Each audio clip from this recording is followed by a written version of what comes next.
Okay, we are going to start by duplicating our background layer. Right click, duplicate. Then what we're going to do is that we're going to sharpen the image a bit. Filter, sharpen, high pass. We're going to adjust just so we can see a bit of the lines on the image. Then what we're going to do is that we're going to go ahead and change the blending mode to overlay.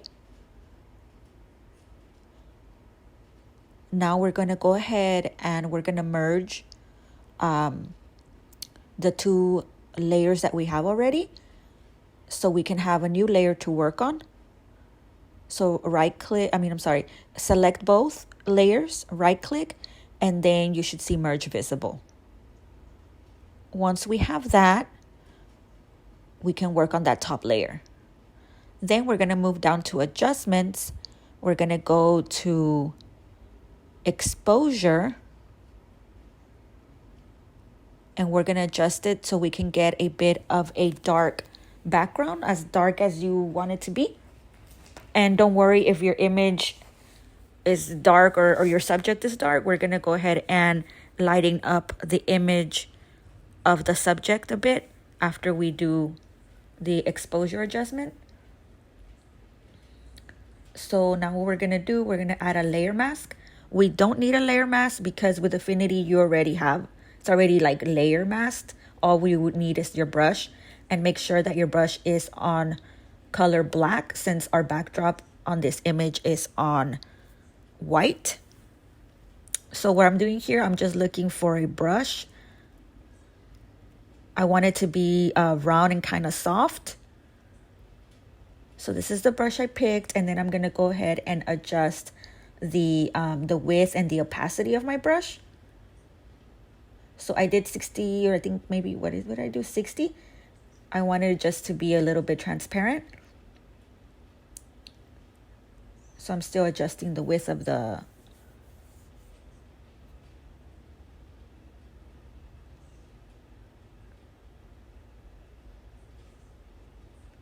So now what I'm going to go ahead and start doing is I'm gonna paint over our subject with the color black right here.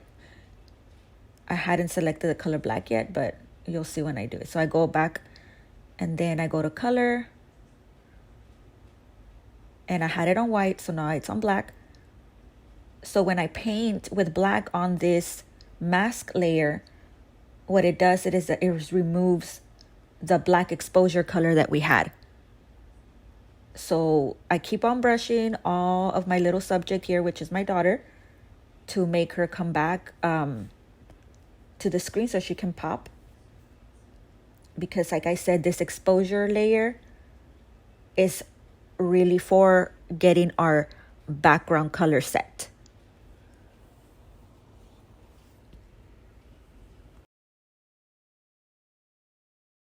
Just keep doing that through your whole image and lighten up the spots that you want to pop out of your image that you don't want for them to look so dark. And I'm just going to go ahead and fast forward this piece. What we're going to do now is that we're going to merge visible, our exposure layer, with our bottom layer. I guess we should have probably renamed it, but it's just as pixel for me. So now we have another merge layer that we can work on top. And now we're going to do some curve adjustments. So you go to adjustments, curves, and we are trying to brighten up our image now. I know we're trying to do a bit of a dodge and burn. So this will be our highlights. So the first curve was to get highlights on our subject. Then the next curve we're doing is going to be darker to get some of those shadows.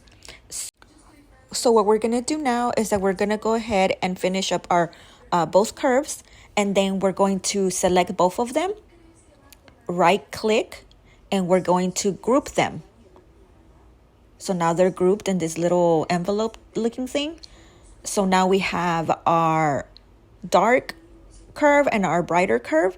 So what I'm going to go do next is that I'm going to go ahead and rename them. So for the darker curve, we're going to name it burn.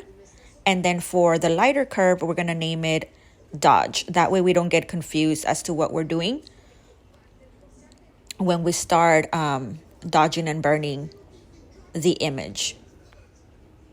We're going to try to inverse now both the dodge and the burn layer. So in order to do that, I have a window, so I'm using Control I. I believe for Mac is Control or Option I.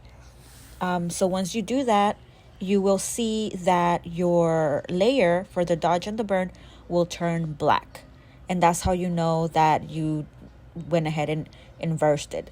So now I'm going to start by dodging the skin. This will reveal the highlights. And when I do that, as I go through the process, you're going to see that I do adjust the width, the opacity, and the hardness of the paintbrush to suit my needs. You will have to do the same. You can experiment and see what works for you and for your image. Just keep dodging the skin until you get the effect that you are looking for. Remember to have the brush color at white.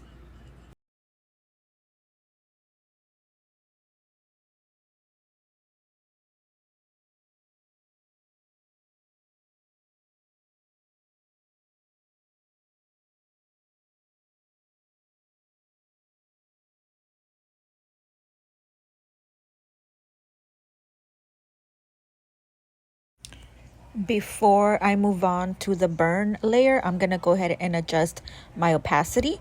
And I'm going to leave it at normal, but I'm going to put it down to maybe like an 80. But you look at your image and see what looks a little bit natural or whatever it is that the look that you're going for. So then I'm going to move on to the burn section. And it's pretty much the same thing. I'm going to brush on to where I want to see some of those shadows.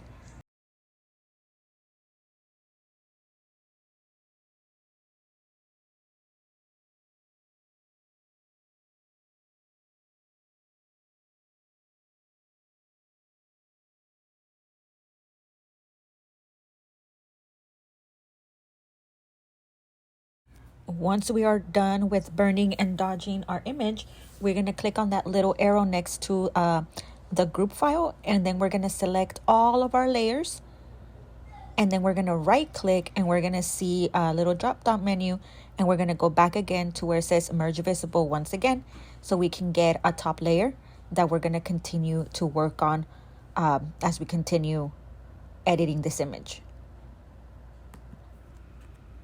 On our new layer, we're going to go down to adjustments, and we're going to select selective color. Here is where it gets a bit experimental. So after I have the selective colors up, I will go through some of them. I selected red. What I'm trying to do is get a bit of a yellowish tone to the skin to make it look golden almost. So I'm doing red and yellow, and honestly you're just gonna have to go ahead and experiment in this section to get the tones that you're looking for. You can definitely follow what I'm doing and select the same values as my image and just to see what you get there, and maybe from there you can go ahead and adjust it for your own image.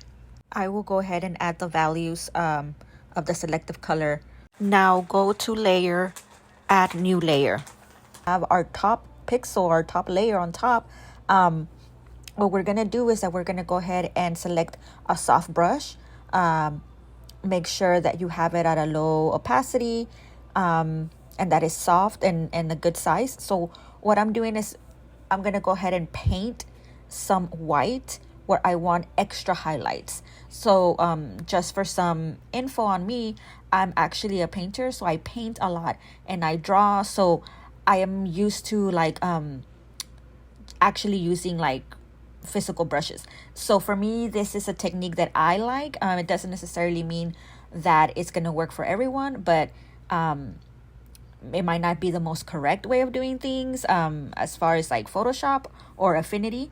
But for me, this works. So I paint roughly what I want to do or what I want to see in the picture. I like a painting, and then I go ahead and I smooth it out. So I went ahead and used a soft brush, and then I go to the tool that says smudge brush. It looks like a little hand that's pointing. So what it does is that like you can pull the paint or the white paint that you painted on the subject, and you can stretch it to manipulate it. So that's what I'm gonna do all over her face, her arms, anywhere that I want like an extra highlight. And then I try to remember to get a new layer every time that you take or that you do a new action. So for example, for the eyes, I did a new layer and I'm working on that one. Just experimenting to see what I like. So I painted on the eyes, and then I went ahead and started using the smudge brush. So I pretty much continue to do this throughout the whole image. Just keep experimenting with the opacity, the size of the brush, the blending mode.